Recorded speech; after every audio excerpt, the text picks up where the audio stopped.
All right, good evening and welcome. For those who don't know me, my name is Nathan Howe. I'm blessed to serve as pastor here at the United Methodist Church of Kent, and it's a joy to have you with us this evening. So thank you for coming out through perhaps the rain, perhaps not, to be with us this evening for this program.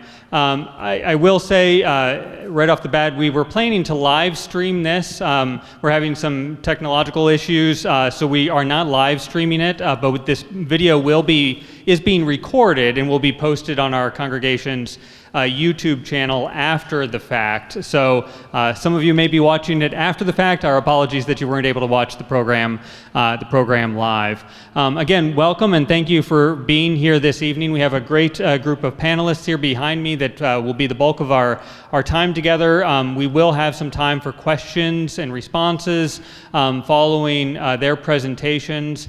But a big thank you for all of you for coming out and joining us for this. A thank you to all of those who helped to plan the event. You can see their names listed on the back of those handouts. Hopefully you grabbed one on your way in. A big thank you to our ministry partners, to Kathy DeCreedy, who started this conversation, to the planning team, to Laura Stevens, who's been a driving force for this in the life of our congregation, to Kent State University for partnering with us, to the West Ohio Conference and All In Community, who's been a partner in this, to South Street Ministries that I'm just starting to get to know, and some other folks that I'm just starting to get to know. So I'm really excited to listen and to learn, and I hope that you are too. For those who may not be familiar with it, as I have not been, Second Chance Month has been observed in the United States since 2017, so just for a few years now. But in the month of April, Second Chance Month is an opportunity to raise our awareness to the challenges faced by our neighbors as they are re-entering communities post-incarceration experiences, and to raise our awareness to opportunities that we can come alongside and support and offer whatever we can offer, both in terms of celebrating re-entry and removing some of the obstacles that are often presented for folks in re-entry as well. I have to say, as a pastor, I'm really grateful for the sort of correspondence of Second Chance Month in April and the fact that we're now in this Easter season, an Easter season which is all about second chances and third chances and fourth chances and countless chances. A God of new beginnings, a God whose grace never runs out. And so all of us are operating in this atmosphere of restoration and renewal in and through God's grace. So I love sort of the overlap of those two. But again, a welcome for all of you and a welcome for our panelists. Jamie Nathan will be facilitating the conversation from All In Community, the ministry of the West Ohio Conference of our United Methodist Church. We'll be hearing from Roxanne, who's from the Ohio Department of Rehabilitation and Corrections, their Office of Reentry. From Dan from the Ridge Project, from Monica and Joe, who are from South Street Ministries, from Sonia and Kristen, who are here representing Kent State University's reentry program, which is pretty new, I think, but we'll get to hear about the wonderful work that they're doing. So again, welcome. Let's express our appreciation for our panelists here at the beginning.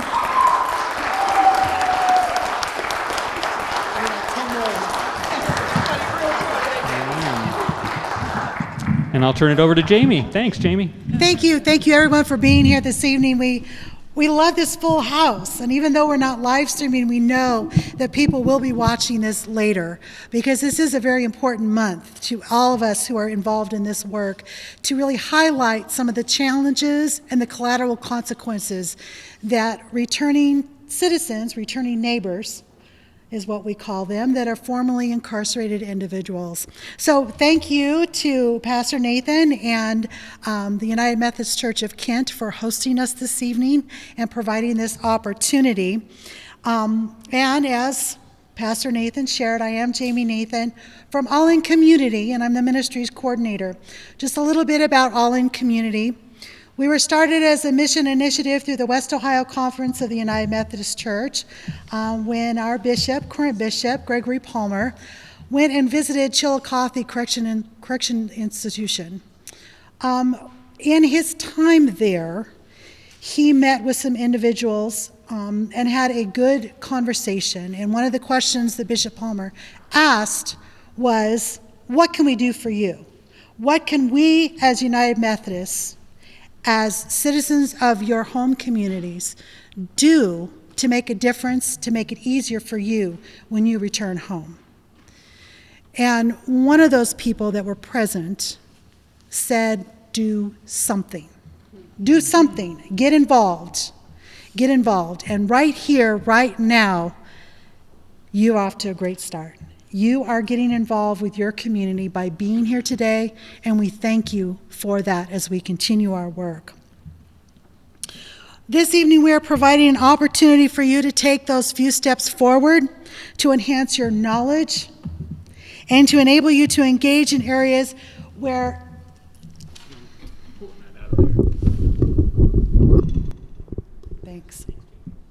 where your heartstrings may be pulled in order to make a difference in your community. So in our time together, I would like to start with Dr. Cooey. Let her go through, and I know we don't have our slides available, but she has a wonderful presentation to start us off. Thank you, Jamie. It would have been better with the slides, but it's okay. So, good evening, everyone. Thank you for coming tonight. I guess I'm going to start with Reentry. I work for the, I serve in the Ohio Department of Rehabilitation and Correction, Office of Reentry, and I'd like to start off with defining. So, I was going to ask for audience participation, but there's no mic. We're being recorded, so I'll just talk about what a lot of people think reentry is. A lot of people think reentry is the day someone is released from incarceration, whether it's jail or prison or something like that. But there's a lot of things that go into reentry. There's pre-entry or pre-release, where we hope individuals can plan for their future in real meaningful ways, with an education, with engaging their families, maintaining support with their families, or reestablishing support with the families that they may have lost contact with during incarceration. Finding whatever it is that brought them to prison and being able to really take a look at that and work on ways to avoid, to change their lives or change their situations, which isn't always their fault.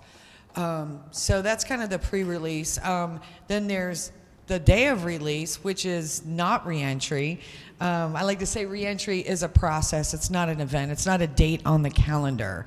It takes time. It takes a lot of time for folks to readjust, to get their sea legs, if you will, about coming back home. There's fear. There's nervousness. And we all know what plans are, right? They fall through, everybody. So, and sometimes in little ways and sometimes in big ways. We worked with a person who did a long period of time in prison, and everything was all set. The parole board had given him a release, and he was set to go live with his mom. Just a few weeks before he left, his mom passed away. So then he was able to go live with the sister. And then the sister married somebody. I don't know what the situation was, but there was a new person in the house, I think a spouse, who had weapons. And the person on parole said, hey, I can't be here if there's weapons here. And he goes, just don't tell your parole officer. So he was like, no dice. So he told the parole officer, then went to live with another sister. And that only worked out for a very short period of time. So the plans, each one of them fell through, but he's hanging in there. He's doing really well. And standing on his feet. So plans don't always work out, sometimes by not the fault of the person being released from prison. And it takes time. People say, well, they can get a job. That's not always so easy. I've spoken with men and women who have been out 5 years, 10 years, 25 years, and they say, Roxanne, this thing just keeps haunting me. I keep getting roadblocks for a mistake I did 25 years ago. 10 years ago, and it's something that personally I never realized that would follow people for so long and have such a big consequence in their lives. So reentry is being able to hopefully overcome those obstacles, and there's not a lot of pathways for that, available to people at times. So yeah, that's what reentry is. Reentry doesn't happen in the institutions; it happens at home, and one person can't do reentry by themselves. And I think that's one of the messages I want to share tonight, that people need supports. They need resources. There's no one magic way for people to be successful. They need that support prior to coming home and when they do come home. So what is reentry? Reentry can be real chaotic for men and women. It can be overwhelming. On my slide, I was just going to talk really fast and illustrate a lot of things that come at people, but there may or may not be a parole officer. Hey, you got to come see me the day you get out of prison. Okay, how do I get there? Hey, mom, husband, brother, anybody, can you get me a ride to the parole officer's office? And the parole officer tells you, I'm sorry, Joe, hey, you have to go, you need to go to these meetings, go to the AA meetings, or you need to go get this. Well, I need an ID. I need to get my birth certificate. Again, brother, friend, mom, anyone, can I get a ride to, go get this, that, and the other? Then there may be children that they've missed for a long. Mom, Dad, will you spend time with me? There's friends saying, hey, come hang out, and you're like, I don't know, I got all this other stuff to take care of. Can you give me a ride? Yeah, but let's go over here first. Well, no, you try to be careful about who you're spending time with, but there's things you need to do, places you need to be. Then you're looking for a job, and then you need a ride to your new place of employment. And then you've kind of maybe outlasted or outwelcomed yourself where you're staying, so you need to find a place to live. The rent's due. And we're laying you off right now, and my car broke down because I just was able to save some money and get a little car to help me back. Okay, there's everything. There's something going on. By the way, come see the parole officer right now. You never know. It's a very chaotic time for men and women, and so all they need is a job is not the truth. That, I think, is a stereotype. For men and women who are returning home from prison, and it's difficult, and it's a fast pace, and sometimes people just need to be able to slow it down a little bit. So that's kind of some of the chaos of reentry. I have notes. Hang on 1 second. Okay, so one of the things I was going to talk about, and still will, sorry, is how we help people transition. How do we help men and women transition home from being incarcerated? Some things may be invisible to you. We would never think of it as being troublesome. Someone coming home from an institution may be bothered by some things. When I'm getting ready to leave, I'm swinging my keys in my hands. Please don't. Swinging keys can be really a horrible trigger to men and women who have been incarcerated. And people pick someone up who is being released. Hey, let's go to Walmart, or let's go here, let's go there, get you what you need. I can't tell you how many Walmart stories I've heard of people getting out of incarceration, particularly those who have done a significant, I guess 2, 3, 4 years is significant, go to Walmart, and it's overwhelming. There's noises, there's people, there's colors, there's everyone I've ever talked to who went to Walmart immediately after release said they were overwhelmed, they got nervous, started sweating, and left. Walked back out to the parking lot. Or I've heard some families and friends say, man, they're so aggressive. They're just so aggressive coming home. I think that's an adjustment that needs to be made coming from prison to the community. It's difficult. You're out of prison. Why aren't you happy? You don't even act like you're glad to be home. Well, there's a decompression time. People need those time to adjust. So these things can be invisible to those of us who have not served a sentence. It can be very invisible, and I think that one of the ways that we can be supportive and help men and women with the transition is listen. Listen, hey, look, I gotta go. Let's not be here right now. Because we don't know what they're experiencing. I think creating a safe space for them to be able to talk about those things, being able to listen to them without judgment, because we don't know. We haven't experienced that. One of the times that we did a family event, our director, Annette Chambers-Smith, is very supportive of families who have a loved one incarcerated, and asked us to do more family engagement events through the whole department. And so we've been doing them in the communities, we've been doing them in the institutions, and one night we were in one of the institutions and we had the family on one side and the incarcerated men on the other, and we asked them the same question. They were in different groups. We asked them the same question. What are you most afraid of for your loved one coming home? We asked the incarcerated person, what scares you the most about coming home? So we ran down a list of questions, and then we brought the families together with the men who were incarcerated and put their answers side by side on those big charts. They all had the same answers. I'm afraid of relapse. I'm afraid of not being trusted. I'm afraid I won't be able to trust him. I'm afraid that he's going to go hang around the same people. Well, what's he saying? I'm afraid I'm going to go hang around the same people. I mean, there was a lot of things that were really similar that that people don't really naturally talk about. And one of the men that was in the group that night, he said, I served 10 years and I got out and now I'm back. He said, I felt like I didn't have anybody to talk to that would even listen to me. I needed to get stuff out. I needed help. And I didn't have anyone that would listen to me. And he said, and I'm back. I made mistakes. It's my fault. But he said it was very lonely. Being released from prison was very lonely for him. And he struggled, and he didn't know how to handle it. Be supportive of positive behavior. Little things mean a lot. Little things mean a lot. Getting, you wouldn't think so, but getting a state identification is a big triumph. Sometimes getting a driver's license is a big deal. One of the other things we like to talk about is giving people a fair chance. And in some of the groups that we talk to publicly, we often say, some of you have properties that you rent. Some of you are in positions of hiring folks at your place of employment. Give men and women who have been incarcerated a fair shot.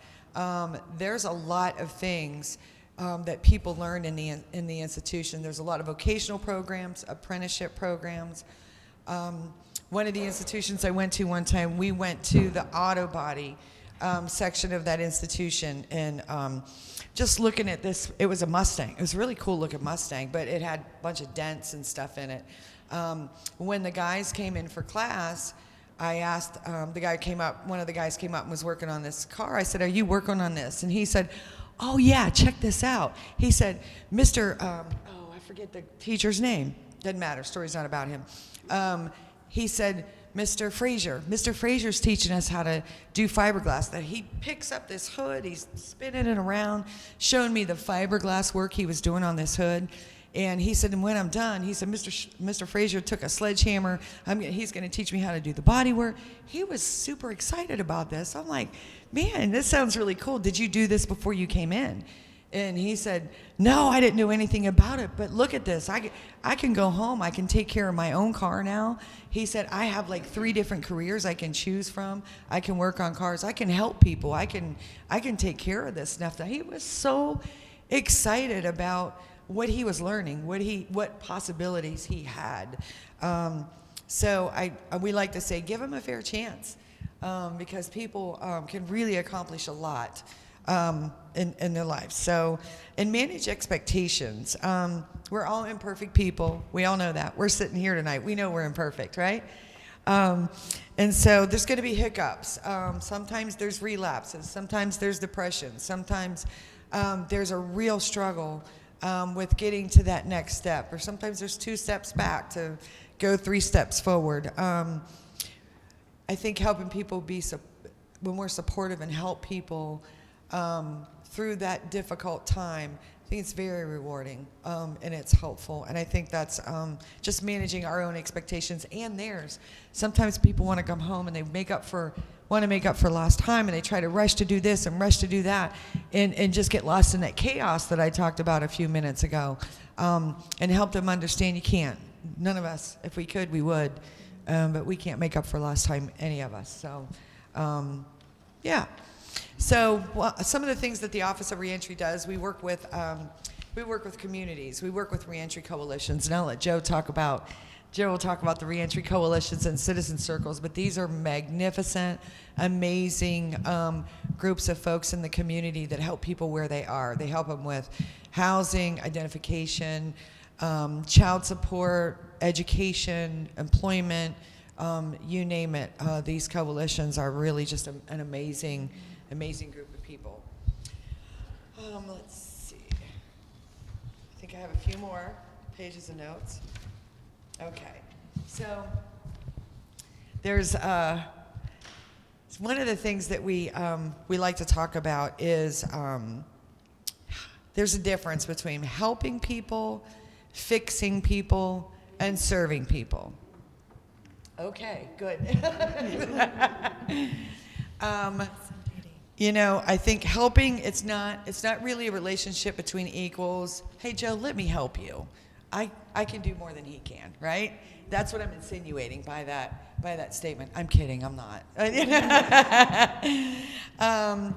Helpers sometimes see others as weaker or not knowing as much or not able to do things. Fixers trust their own expertise, but they don't really see the wholeness of a person.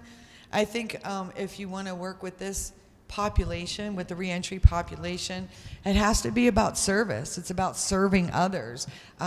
Services, there's equality in that relationship. There's mutual respect in serving others. And so that's, I don't like, well, I like to fix things. I like to help people. And well-meaning people. But we're not fixing anybody. We serve each other. That's the world according to Roxanne on that. And I think that's it for my notes, Jamie. So thank you all. Thank you, Jamie, for the opportunity. Go ahead and give her a round of applause. Thank you, Roxanne. I think in summation, one of the things, going back to the helping, fixing, or serving, that would be beneficial is to think of it as one of the best gifts you could give to someone coming home from an incarceration experience is the gift of listening. And I know that sounds trivial in a sense, but sometimes just sitting with them and listening to what they have to say can make a huge difference as they think through their next steps and have someone to sound off with in that case. Thank you, Roxanne. Thank you. Anything else? Do any of you have questions for Roxanne? I do not, but I want to thank you for being here. It's not often those of us who have come out of that situation see people from administration or from the system that want help. I just wanted to say thank you for being here. Those of us coming out of the system don't generally see the ones working with the system genuinely trying to help. So that's nice to see somebody on the inside wants to help. That's dope. Thank you. Thank you, Roxanne. Does anyone have any specific questions for Roxanne? She is not able to stay for the full time today. She's allowed to ask questions. Okay, let's give Roxanne another round of applause. Thank you so much for coming, Roxanne. We appreciate all the time you give us. Thank you. She's a great partner. She's a great gal to work with. So I'm going to switch and move to our lived experience. We have two beautiful people who have been incarcerated and have come out and are making such a difference in others' lives as well as their own lives. And so, Dan and Monica, here's a question for you. We've talked about the chaos. You've lived the chaos. You've survived the chaos, still working on the chaos. What is one thing that you wish you would have known more about before you were released? The reentry process. We get sentenced and we just automatically think, okay, I got 2.5 years, I'm gonna go sit in prison for 2 years, and you just pass day by day by day and the time is wasted. You don't plan, you don't make preparations. You just think that you're gonna go home to your life as it was when you left. That's not realistic. Time while you're incarcerated stops generally for the individual incarcerated. We don't get to live our lives. We don't get to experience what's going on. So we're not looking and knowing the changes that are happening. And when we go home with the expectation that life is going to be the same, we're already at our first roadblock as soon as we walk out the door. So I wish that I had known upon my sentencing date that I needed to start preparing and establishing and repairing the relationships that I had ruined, and having a plan so that when I got home there was an A, B, C, D, and E, because the first three are probably not going to work the way I expected them to. I believe one of the things that I would have benefited from knowing more about, and this has changed. My release was over 10 years ago.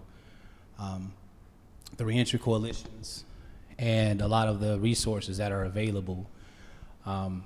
It took me a couple of years to stumble upon what was available all the time that I had been out. So just in terms of knowledge, I think I would have been greatly benefited by that. But then pre-release, one thing that I think would have been helpful just to prepare for was the rejection, the level of rejection. When, I believe the adage, you do the crime, you do the time, almost believing there was some sense of a clean slate. It's like, okay, you messed up, you served your penance, and now, okay, try again. And the rejection was it was palpable. You couldn't even get a job at McDonald's. And so that was one thing that I wasn't prepared for. And I had spent a lot of time preparing to be released, and I had spent time going through disciplines and all kind of things. I knew that I wanted to be able to be home and stay home, but I was not ready for my best presentation to be completely discarded before even being given consideration. So that was something that it was tough to navigate through, and I gained the appreciation for a lot of people who fail in persevering through that, because it's not easy to try to convince yourself that you can do different, do better amongst all those fears of can it work, and then you put your best effort forward, only to have doors slammed in your face and judgments just repeatedly being passed on you. So that's my answer. Thank you. I appreciate that. So through your reentry experience, settling back home, what have you found meaning in and purpose in through this process?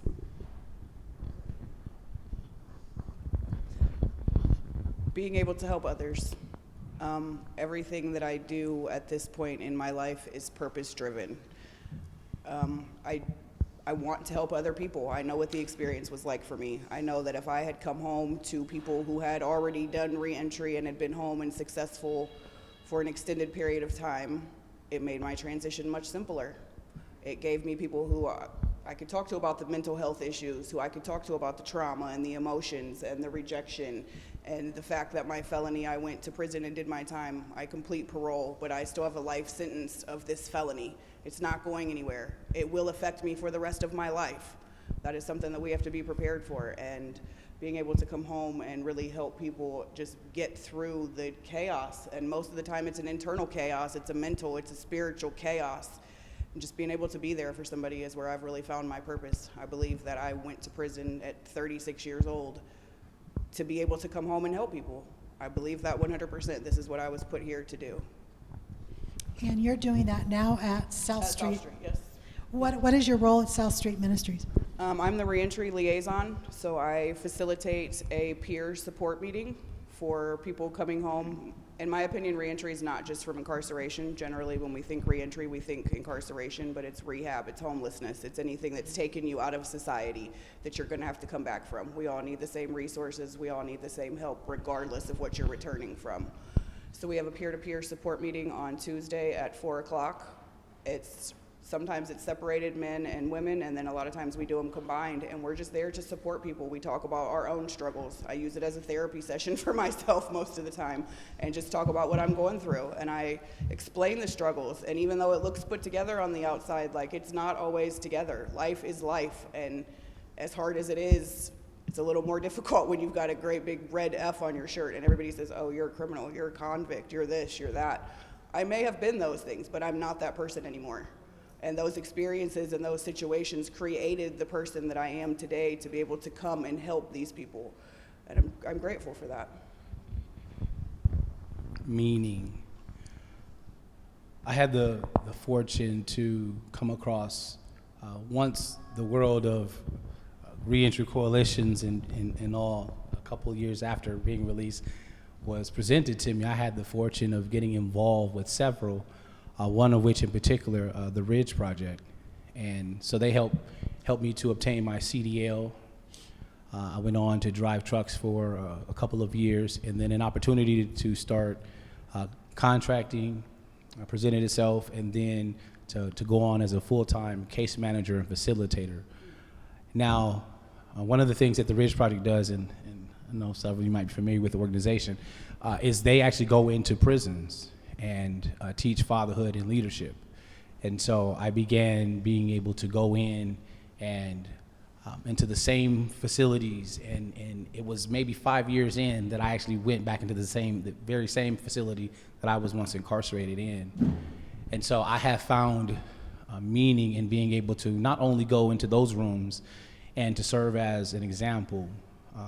I started with the Ridge Project in 2016 as a contractor, 17 full-time, have been there, became a project director with them in 2020, and I'm still there.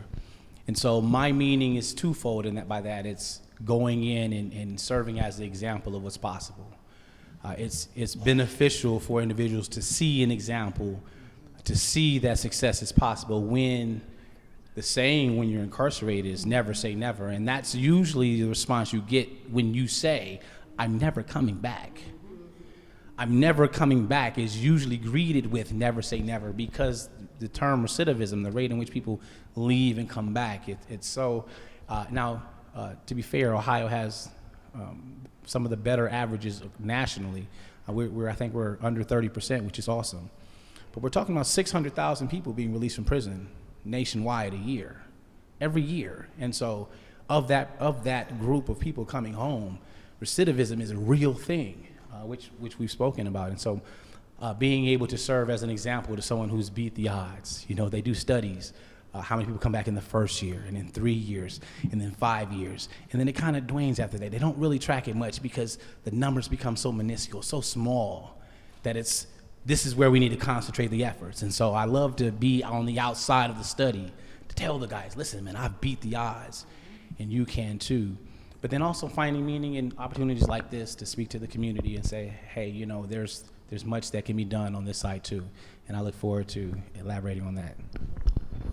Thank you both.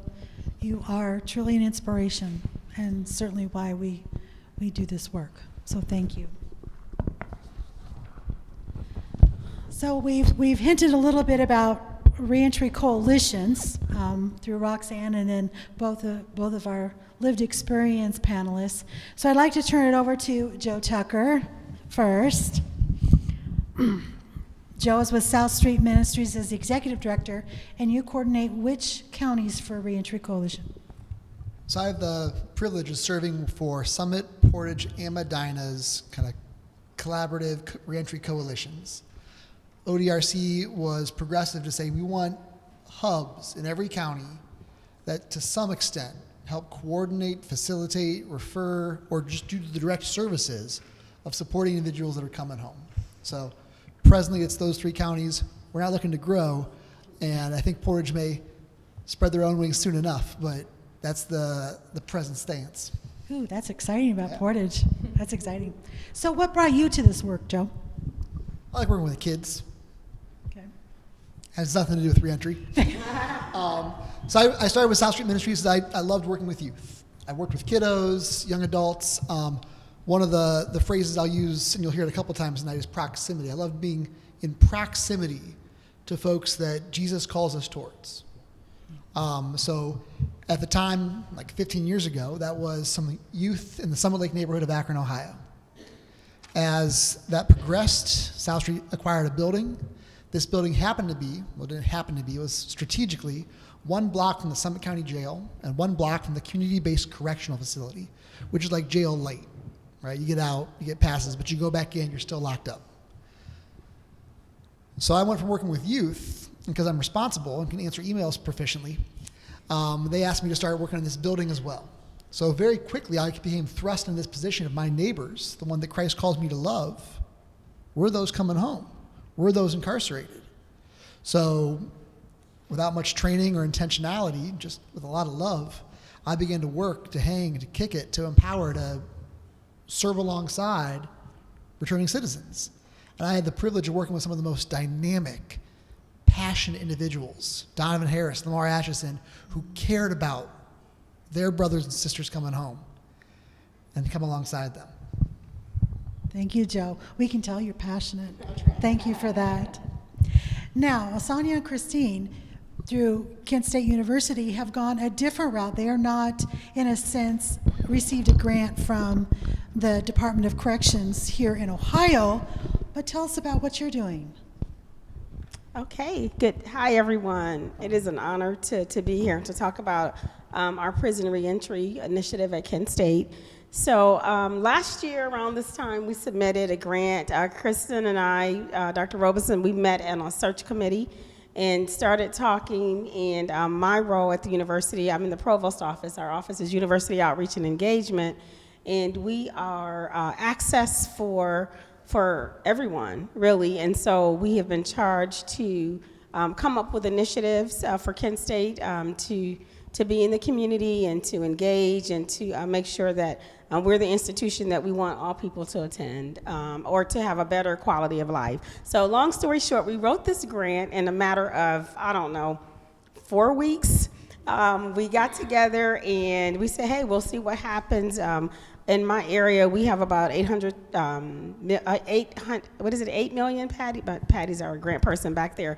$8 million in grants total across several programs. And so we know, we're good at grant writing. I'm just saying, we are. So, but we will try this federal grant. And when we got into it, first of all, I'm an alum of Kent. I'm a person who have people who've been in prison right now in my family. And so I've been around reentry per se, didn't really define it as such, but I'm shaking my hair because I've been on the other side of folks coming home. But when we wrote this grant, we had to sit and decide, because Kristen will talk about her prison education work that we're already doing in Trumbull Correctional Institute. So when we got together, we talked about how can we merge our initiatives and what's the next step for prison reentry or education at Kent State. Lo and behold, we wrote this grant that included Kristen's expertise, our expertise with community engagement. We have a program called Educational Opportunity Centers through TRIO, another federal program. Prison reentry was a focus of that grant, and so we had hub sites at each of our regional campuses where we were out in those communities, not necessarily you don't have to come to Kent and be a student, but do you need a job? Do you need GED? Are you a veteran? And so we had all these opportunities, and this grant came together beautifully, and we're able to get an MOU through ORDC. Signed. My husband's in corrections. He's been there 30 years, and he's like, that's just unheard of. But God is good.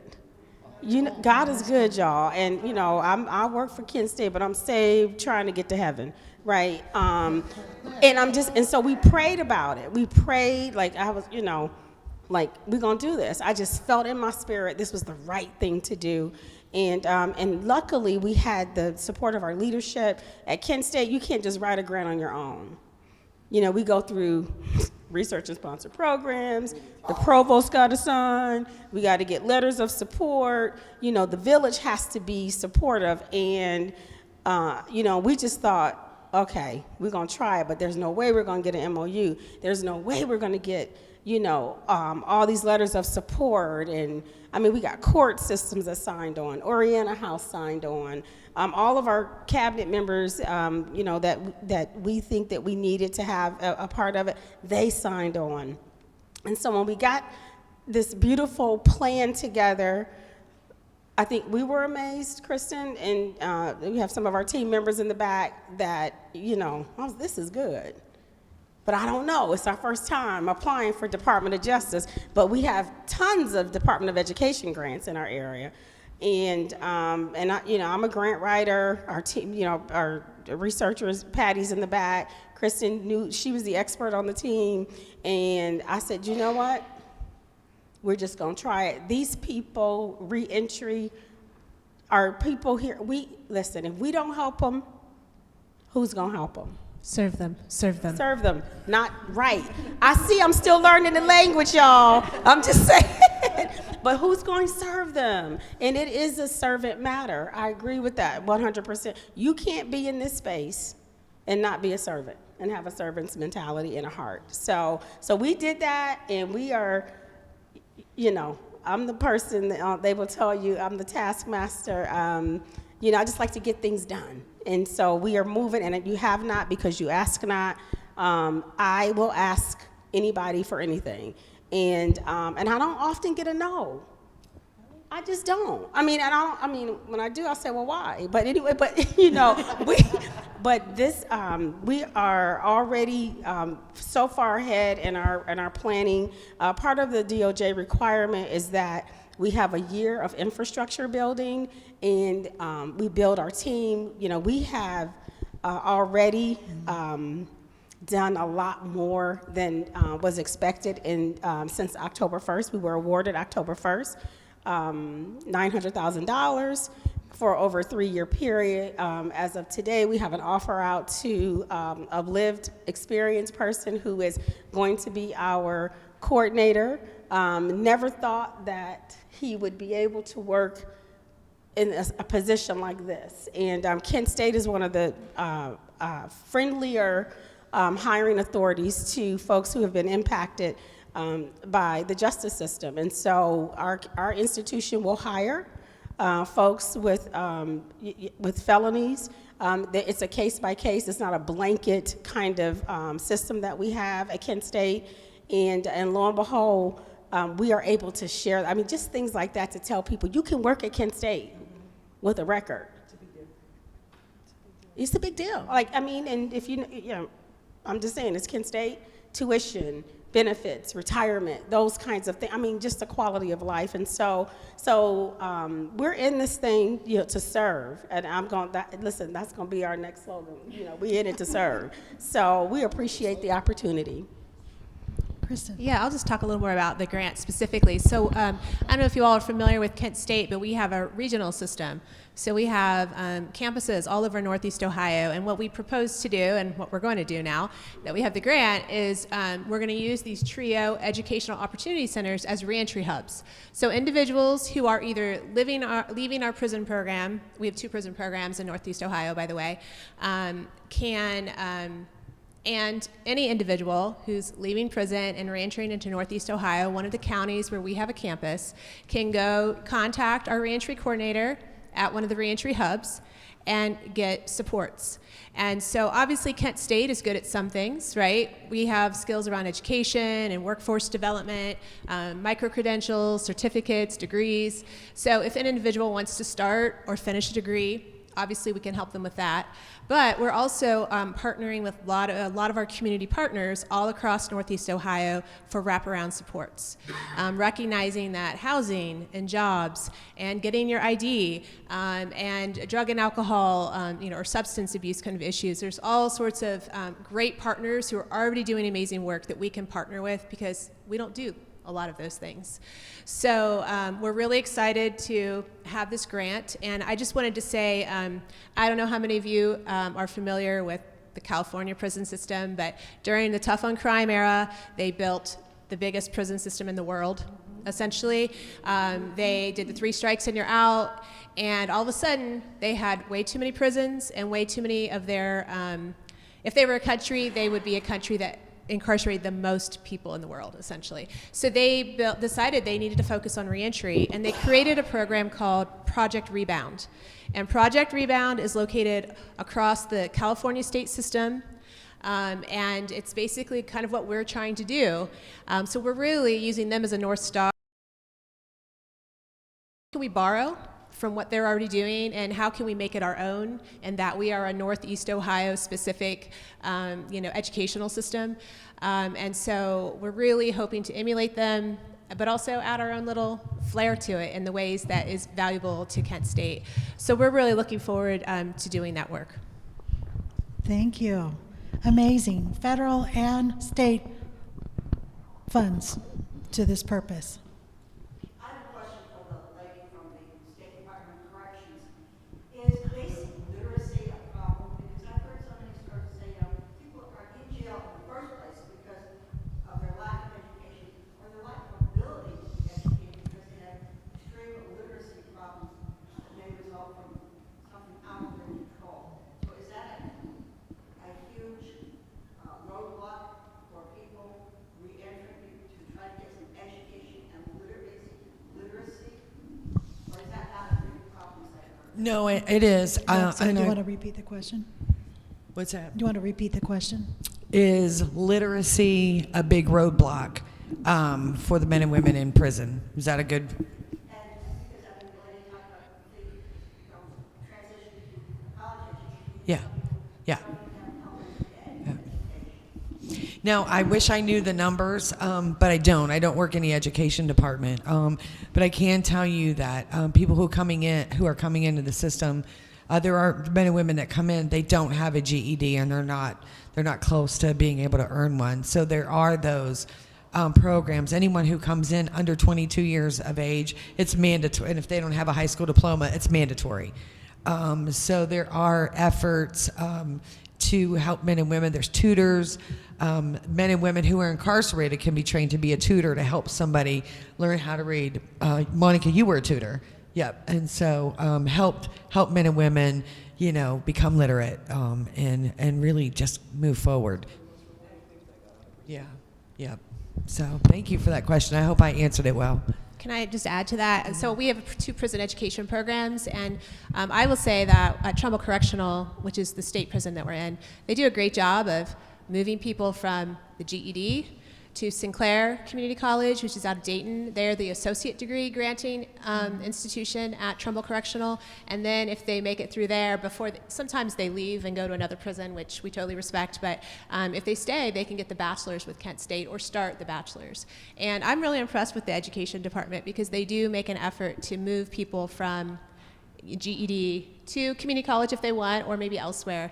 But I'm sure there are plenty who aren't getting served too if they're not mandated. And I mean, there is some problems with idleness in prison, I've observed. And so some people maybe just aren't motivated, or there's just not enough space, because they do have limits on space in prisons as well. So. Thank you. That was an excellent question. Thank you. So for the 3 of you who just talked about reentry coalitions or reentry hubs, here's a question for you to think about. And I'll start with you, Joe. What is one thing you learned that you didn't know before you engaged with returning neighbors? Can I do 2? Sure. One was the scope. I was not aware of just the scope of how much we incarcerate, the daunting challenges that come post-incarceration, and also the history of incarceration, right? We didn't always incarcerate at the rates we do presently. Like, you go 100 years ago, the size and scope of prisons looked dynamically different. So one, became aware of the history, the scope, and that these are things we have chosen and selected and voted on and approved or unconsciously, consented to. Kristen mentioned the tough on crime era. This is an election year. We have to be cognizant of the words we use and the impact they have. So I think one of the biggest things I learned was that there's just so much I was not aware of in what this system is. And the second thing, since you gave me the license to say 2, I'll confess a little bit. I think every week if not every day, I get to kick it or on that journey, I get humbled and convicted, and I relearn my own prejudice and bias and limitation and scope. I don't think you can really get to that point. I don't believe you can really do this. I find myself shortchanging, prejudging, predisposed to think little of or less than a lot of my brothers and sisters. You don't see it all the time, Monica. I try and put on a good face. He does. Yeah. But I'm often relearning, man, there's greatness in you. You're made in God's image. And I need to relearn that lesson almost on a daily basis. So I'm thankful that I get the privilege of being humbled routinely by just how good God is, even if I don't have eyes to see it for those around me. Thank you, Joe. Sonia. Sorry, Sonia. No, amen. The doors of the church are open. I think for me, coming from, on a personal level, coming from my family, I'm the first to graduate from college and, a lot of first gen stuff.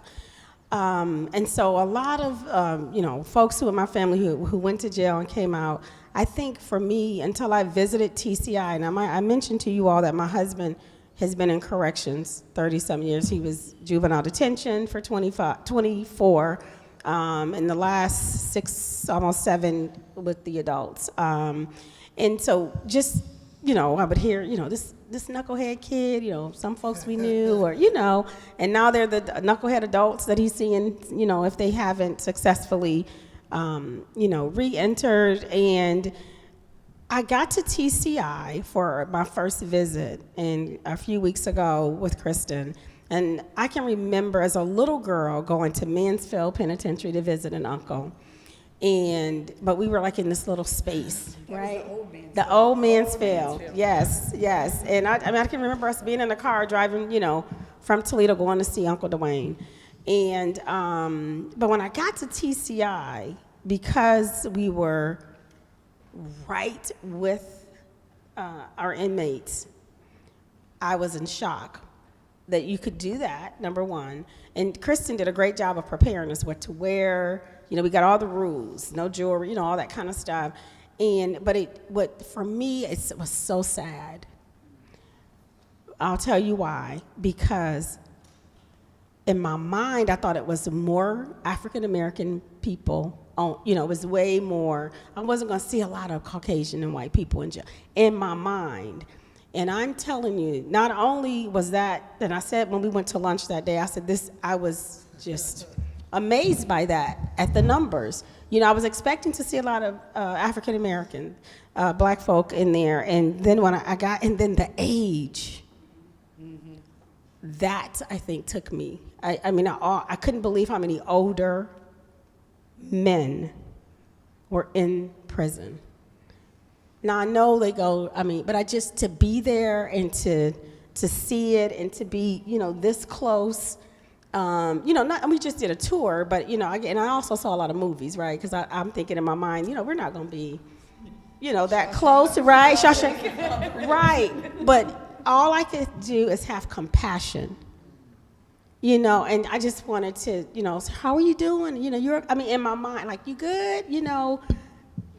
I couldn't do that, but it was a cultural shock for me in terms of, the age and just the number of white guys that were there. There are a whole lot of, for all races, but I just wasn't prepared for that because I just had this preconceived notion of, what I thought. But I left, Patty and I rode together, and I said, Patty, we're in the right space.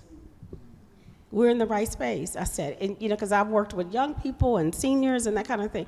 I said, we have got to do what we need to do. And I said, it was a culture shock for me. So I have more compassion.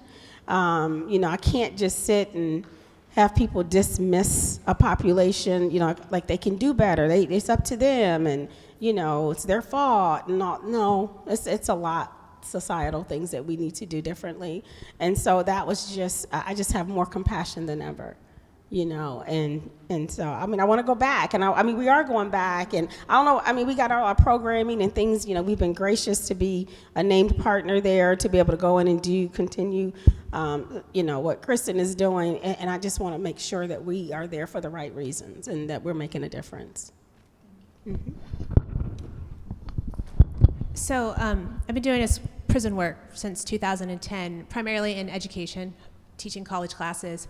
And one of the things that, you know, when students leave, they often reach out to me as a mentor around higher education or getting connections to jobs or things like that. And so a number of students, I've just seen the challenges of trying to succeed, the barriers that have been mentioned already by some of the panelists. And you know, one example that really struck me is one of my former students got out. He'd been in 25 years, trying to get a job. He got hired at a warehouse where he worked in a freezer, and he literally packed bags in a freezer for 8 hours a day, freezing, right? He did an awesome job. He showed up every day. He would work overtime if they asked him, and he got this job through a temp agency. So the temp agency is making money off him. They got him hired. And then when it came up for his 3-month review where he would be hired full time, the temp agency said, "We can't hire you, you have a felony." And the temp agency didn't tell us that, so we have to fire you. And he told me this story, and I was like, "But I know you were in," he did all the work, he's working in a freezer, you know, he served his time, and that example really stuck with me. And I've heard many more of those stories since then. And I'm just this collateral consequences of having a felony. People serve their time. That's their punishment. We need to stop the collateral consequences of not giving people jobs, not letting them go finish their college education because they have a felony. Not letting them have a place to live. Yeah, not letting them have a place to live when there's a housing crisis right now. And I just happen to be doing a research study with a colleague on businesses who are second chance businesses. And there are so many who call themselves second chance businesses who have a 7-year look back, refuse to hire anybody with a sex offense, a violent offense, and they can't even define what that is. And it's so disheartening. You know, I just think, I don't know how anyone can overcome those multiple barriers. And just recently, we interviewed a woman who's a restored citizen.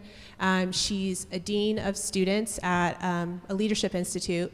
And she was saying that for her, every time she has to write down her offenses, it re-traumatizes her. She said, "Why can't I leave my past in the past?" And while I knew that up here, you know, I'm a scholar, I read this stuff, I knew it up here, but I felt it. I feel it through those students, these individuals who are having these struggles, and it's frustrating for me. I cannot even imagine what it's like for them. So I think that's something that's really, really stood out to me doing this work is those barriers and how powerful they are. And if it were me, I'd want to throw in the towel too. I mean, kudos to anybody who doesn't give up, really, kudos. Thank you. Well, I've got one more question that we're going to go around, and then we're going to open it up to everyone to ask. This is for everyone here, and I'll start with Roxanne. What can someone who has no prior experience working with returning neighbors do to make a difference? What can someone with no prior experience? If we were on Jeopardy, I would say, what is care? I think it's important to care. We have to care about people. People who need a helping hand, not a handout. You know, there's people who have dreams, and we, like Kristen just said, man, we just, as a society, we throw up all these roadblocks and then say, why didn't you succeed?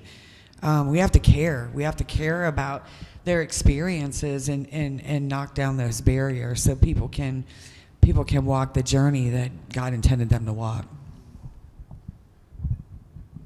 Joe, what would you say to that?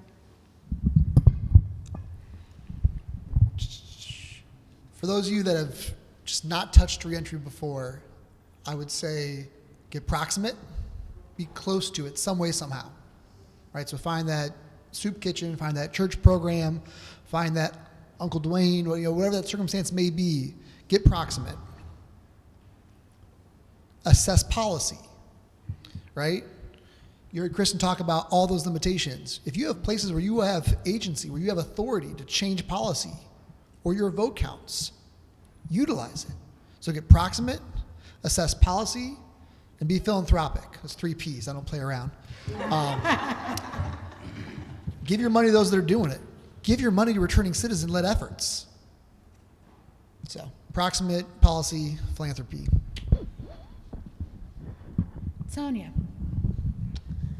I believe in to do no harm, right? And how do we show up in that space is to treat people the way we want to be treated.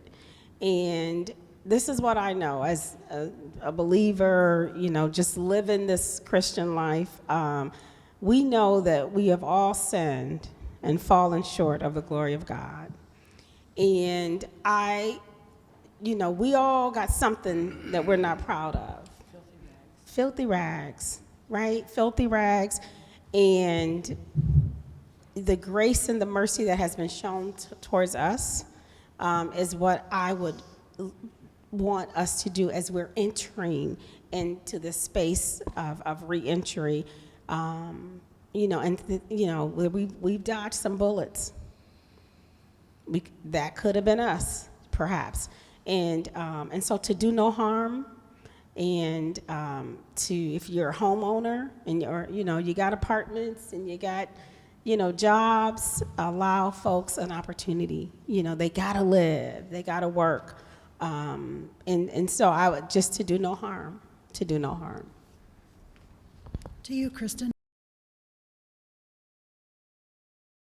I would repeat everything that they've all said, but I'm just thinking, we've got this new program. We could use some volunteers. We want to offer some rides to some of our participants or donate gift cards to our participants. So when they get out, they don't have clothes, they don't have food, things that we have kind of written in the grant, but we could use more of. So I just think about giving rides to people. When I was in grad school, I used to take women to get mammograms. And, they were so appreciative of that. And I just think just giving somebody a ride somewhere is a big deal. So if you've got some people in this audience who'd like to do some volunteer or donate, we would really accept that. But I did want to hit the policy piece, though. Write your politicians. What I would love to see in the state of Ohio is ban the box for college admissions so that you don't have to check a box if you do want to go to college and better yourself. I think that education should be open access. Kent says it's an open access institution. Be open access. So I think the way to do that is to go through the state to have them mandate that all, at least public institutions, have banned the box so you do not have to check that you have a felony or a conviction when you're applying. The one thing I would suggest would be to be aware. Just be graceful. Be aware that we all have passed. We all have things that we've been through. Be aware of the part that you play in this world. Like they said, a lot of us don't know the power that we have. You may work in an HR department where you could hire somebody that has a felony or remove some of these barriers, which I'll touch on also. They're called collateral sanctions. In the state of Ohio, there's 2,769 barriers put on a person with a felony conviction after they have given all their time and they have been released from supervision. 2,769 restrictions because of a decision that I made on the spur of a moment in a survival mode. We don't know what the cause was, but it was one wrong decision, and now for the rest of my life I carry this felony and 2,000 restrictions as to what I'm not allowed to do as a citizen. We're not citizens. We're still enslaved, literally. Like, I'm not allowed to make decisions. There are things that I'm not going to be allowed to do forever because of one decision. There's no mercy in that. There is no mercy in that. There is no grace. There is no forgiveness. There is no redemption. And for those of us living it, there's not much hope.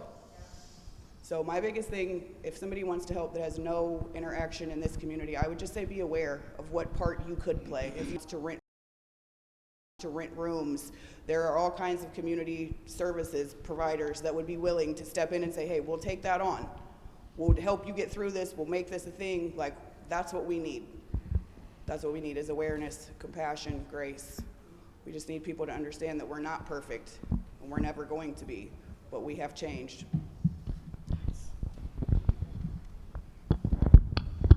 I want to begin by just acknowledging that the first part of my answer is you're doing it. And so this was very highly publicized, this event, this panel, this conversation, and there were people who chose to watch basketball or whatever other things that kept others from being here. Yeah. It's Chicago.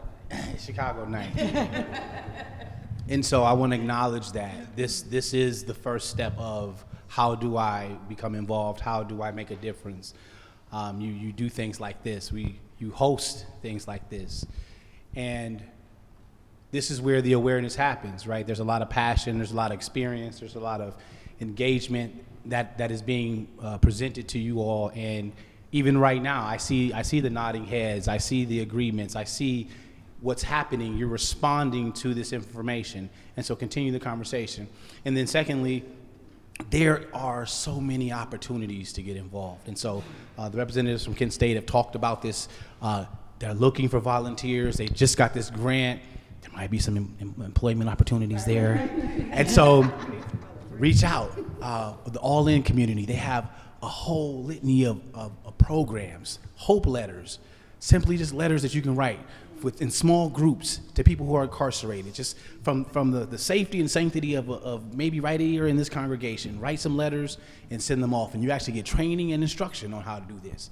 There are All In community has, and I won't for the sake of time go into all of them, but there's a way. Even if not everybody is prepared to go into prison and rub elbows inside of some of the various levels of institutions that we have in Ohio, and that's fine. That's fine. But if you are that bold, if you do feel the conviction to say I really want to get involved, there are even little communities you can get involved in. Citizen circles that have been mentioned. Citizen circles, all that is just a community of individuals that say we want to help. How can we help? Let's meet regularly to see how. There are returning citizens in our community. Let's reach out to them. Let's listen to them. Let's be in proximity to them. And so there's no level of engagement. And I want to close with just simply saying this. So I speak, I go into prisons, I speak to various rooms in various settings. And the one thing that I champion, the one thing that I just request is that you see us. We're people. We're people. We're fathers. My wife and children are here. We're husbands. We're wives. We're people. We bleed. We cry. We make mistakes. And to leave a person in a position of hopelessness, there is no hope. I can follow all the rules. I can work hard. I can be diligent. I can show up to work and work in a freezer every day. Excuse me. And to no avail. I will still have, she talked about the letter. You guys remember the scarlet letter, right? We have this red letter F that is seared to us. There's no escape. Now I know better. I know better. But it's up to you all to help others discover their knowing. And so thank you for being here. Thank you for engaging in this way. And thank you for considering. I see considering happening. And I thank you for that. Now I'd like to open it up for anyone. If you have a question that you'd like to ask any one of the panelists. I can bring this microphone around. Let me also just do a really quick advertisement if I can. Quick, easy first steps if you're involved with our congregation or you're here in the Kent community.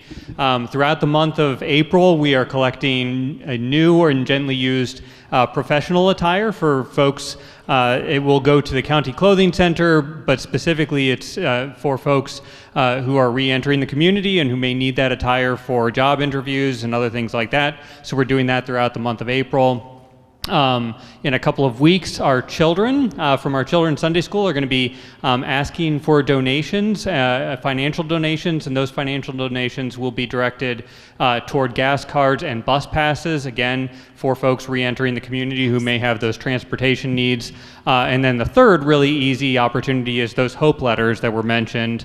Those are letters that are written by us to folks who are incarcerated to provide emotional support, spiritual support, friendship through letter writing. If you're interested in that, we're looking to start some groups of folks who will be writing those hope letters. So again, if you're in this congregation or you're near us and would like to get involved with any of those, reach out to me and let me know, and I can get you connected with those opportunities that are upcoming. All right, here's a question.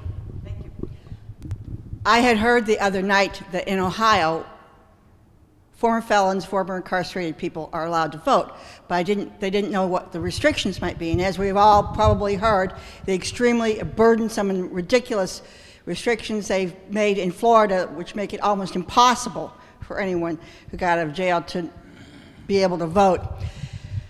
So I asked a lady from the Ohio Department of Corrections, she said, as long as you are out of jail, out of prison, even if you've been assessed fines which may not have been repaid, no matter what, just you're out of prison and you're not going back, even if you're on parole, you can vote. And you can register to vote at any library or Board of Elections. So I just wanted to make that known to people because, as Roxanne pointed out, your vote counts. And if you don't register to vote, you don't get the chance to vote. You don't get the chance to influence the government restrictions, almost 3,000 of them. Thank you, Roxanne. So I'd like to comment because these policies keep being brought up. There's an organization right now currently in Akron getting off the ground called Building Freedom Ohio, and our main goal is to amend the necessary collateral sanctions and abolish the unnecessary ones. Nobody is going to sit here and say that there are not restrictions that should be placed on some people. There are. We all get that. There are some evil people in the world. That's just the way it is. But for the rest of us, we just want to be free. We just want to live our lives. And that voter, you can vote from a county jail as long as you are not incarcerated inside of a state prison. You can vote from a county jail as long as you send in a ballot. You can register to vote from inside of incarceration as long as you have a legal, legitimate address where you're going to be using when you get out. Well, thank you all very much for the wonderful presentation. It was really fantastic. And I really hope that everybody here can take away what I'm feeling in my heart right now. First and foremost, Dan, Monica, I want you to know I see you. I do. And the most important thing, I happen to be the coordinator for prison and jail ministry for the Diocese of Youngstown. And the most important thing that we can do as volunteers from the outside is to be present, to be truly present. It's not going to be anything that I say or anything that I do, or whether or not I bring communion or I bring the Bible. It's going to be the fact that there's somebody who cares. At least that's what I've been told. And I can say I've gained so much more from the people whom I've visited than I think I've ever been able to give them. But besides that, and sorry, this is more commentary instead of a question, so my apologies. Thanks, Joe. That, mercy is the most important thing I think that we can give anyone today, but particularly people returning home, because this world is filled with so much judgment, so much prejudice, and really so much anger and hate that step of mercy, that hand open saying, I will listen, I will sit with you, I will be with you. That accompaniment is what, to me, it's all about. And I thank you all very much for inspiring me in my work and everything that I do. And yes, I'm definitely going to give props to Joe and Jamie for all the wonderful work they do, and the awesome, just really the awesome organization talents they have. And Sonia, I look forward to talking with you after this and seeing you as here as well. It's good to see you. And Kristen, Thanks, I believe RJ. I've seen you on there as well. But anyway, I'll pass it on. Thank you very much. Good afternoon. My name is Rodney Mack. I'm an evangelist. I got 13 years in prison. When I went to prison, I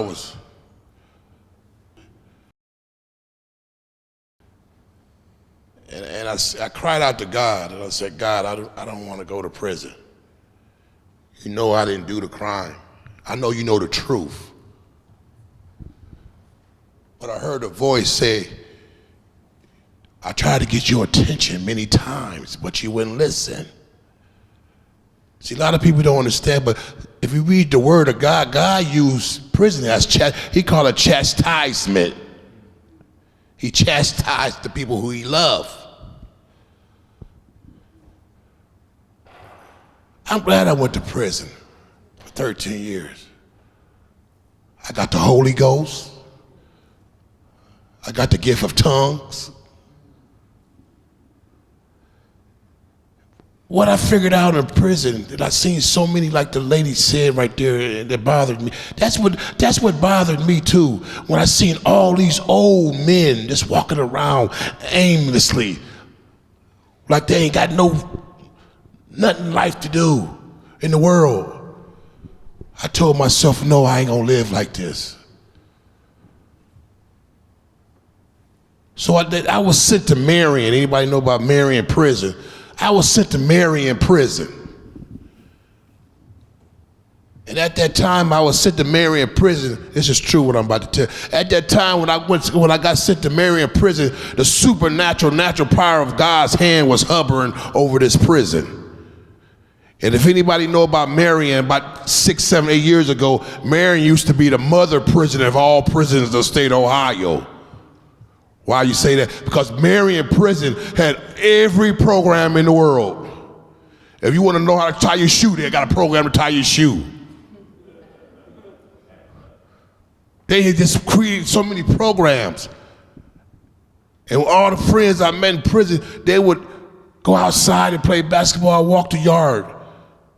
No, Rodney was one of them guys in that room, in that hot sun, in that hot room, learning something. Because the word of God said the first thing of change, you got to renew your mind. My mind was in trouble, my thinking. So I started taking all these classes. I started going to all of these spiritual classes. I started getting that spiritual food in my spirit and in my soul. And I grew up as a Baptist, but I feel like they cheated me for all these years, because when I went to prison, why did I have to find out all these years? All I had to do was to establish a relationship with Jesus. Now I'm in love with Christ. He gives me favor. But what the gentleman and that lady was saying, people didn't say is this: when you do get out, one thing I learned, that life don't stop for nobody. Watch this, when I got out, I'm like, whoa, this store wasn't here. What's the name of this store? That store wasn't here. Oh, this house wasn't built over here. Oh, this lady died. She don't live here no more. Oh, when this young girl was 15, now she's 28. See, life keeps going. And I told myself, see, that's when you get institutionalized. You got to keep up with what's going on in the world. So I started taking all these classes, and in Marion, when they have a class, they would put it on the board, like on the wall. All kind of great ministers around this is serious. It was all kind of great ministers around the world would come to this place. So I started after the event would be over, I would take the poster off the wall and take it to my cell. Right now I got an office on Oakwood Street. I got them all. I got like 80 of them. I got them all laminated. When I came home, I laminated all of them. And I was looking at them all the other day. I'm like, whoa! Look at all these great men and women of God that I got a piece of.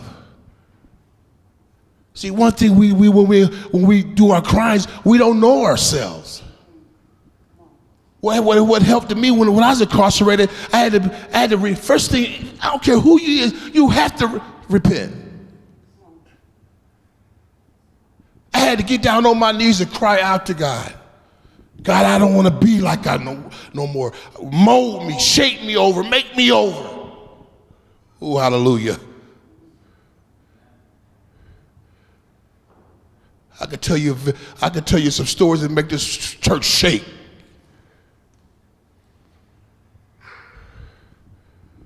From the testimonies. I was telling my boss the other day, I got like 29 or 30 supernatural events.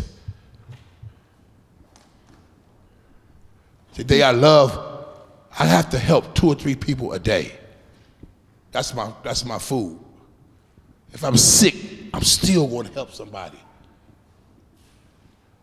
Thank you, brother, for your energies. God bless. Thank you for your testimony. We appreciate it.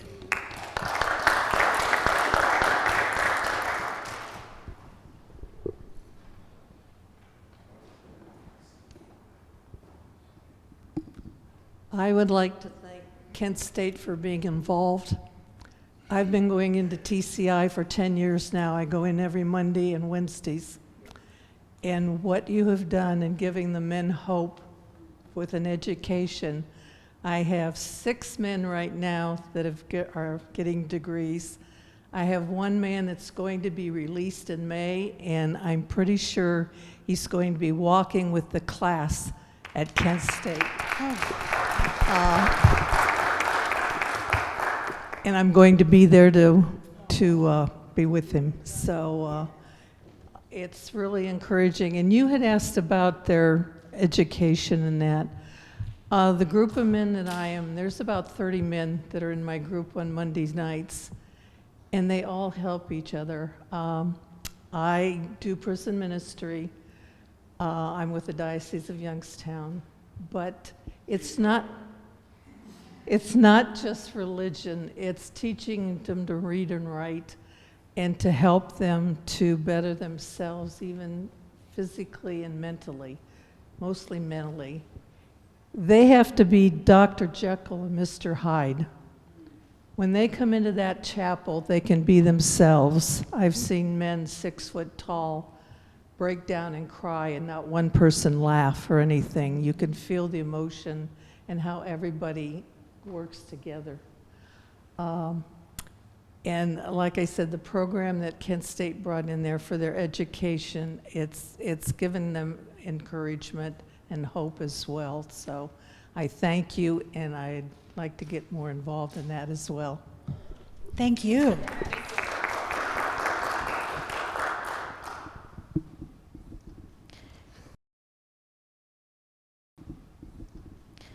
I have kind of a question, want for suggestions. We have a dear friend in Florida who was incarcerated. I'm not sure how many years ago. We've known him since he was born. We have been doing our best to help him long distance. Most of it has been financially. I am totally disgusted with Florida because of what we've seen him. We haven't actually seen him for years. Can't make financial contributions anymore. What can we do to help from long distance? It's really getting difficult for me emotionally, and I know it's not anywhere near as difficult it is for him and his mother. Any suggestions? Help him Well, move. first off, I'm sorry? Help him move. We want Yeah. to. We want to, but they won't. Something else came up that is bogus, and it has been going on for over a year. Well, he's gone through 9 public defenders, and each time they change the public defender, they have to delay the trial and everything again. He has to go in for the lovely urine test, has to pay for it. Supposedly, he wasn't going to have to do that anymore. He was finally able to get a job, but he's health problems and the don't want to hire a felon type thing. As soon as the state of Florida lets him go, we're bringing him home, both he and his mom. But yeah, I'm struggling with what to do and how to help. They're like forever friends. that I know Ohio and Florida are definitely a lot different. Thank God. And Ohio is more progressive, but until he gets back to Ohio, I don't know. I don't have anything to offer for Florida. They're good. So, Ohio and Florida are definitely different, but the body of Christ is the same everywhere, and there's an awakening happening. I have actually worked with some individuals in different parts of Florida, and no matter where they are in the country, the very first thing is to try to find reentry coalitions. And so we actually have one of the leading reentry coalitions here in Ohio in the country. But that's the first point. You really want to get connected to people that are doing the work, that are already on the front lines, that are already carrying the walking alongside, serving the people in that population, in that community. So the help you could do from here is probably just in terms of Google searching, maybe Google Maps or something like that, to find who are the agencies in that Okay. in that community, and they're there. They're there. Again, I've worked with individuals in trying to connect them to services in Florida, and so there's an awakening happening. There's hearts are breaking. I think understanding that Christ commissions us to remember those in prison. That message is resonating, and work is happening. It's the gospel always moves and spreads out underground before, like a seed, right? It always happens under the surface before you see something sprouting. So, reentry coalitions, absolutely. Okay. Another suggestion I might offer is, are you United Methodist? Are you from Yes, this this is church? my church. I would suggest reaching out to the conference office and seeing if they have any prison ministry / reentry work that's being done as a mission initiative through the conference office. Okay. Start there. Start with your missions, your connectional ministries team. They themselves may have some resources that they could refer to you. Okay, thank you very much. And I am so proud of you two for your bravery, and thank you for being here and teaching us.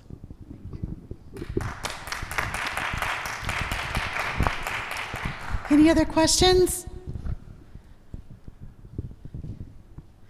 We thank you for this time. All in Community is, like I said, working throughout the whole state of Ohio now.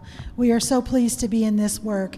We work with those who are returning to our communities, but we also go inside and work with those who are currently incarcerated, and we work with survivors of crimes as well. But most importantly, families of all. Last year, the ODRC released 18,000 people back into our home communities. That's 18,000 individuals, but that's also 18,000 families. So going back to what everybody has said here, to being open, do no harm, to think, listen, have patience, that also should be extended to the family, because they are the ones who are struggling. They are the ones who are invisible in your congregations. They are the ones who want to have a voice but don't feel like they have a voice. So please also remember the families when you think about this work. I thank you for being here this evening. And there's a table out back from Kent State University, as well as Allen Community, with all the different ministries. I know Dan always does a wonderful job talking about the different things that we do to help in any way that we can. So I thank you for being here this evening, and have a wonderful, blessed time.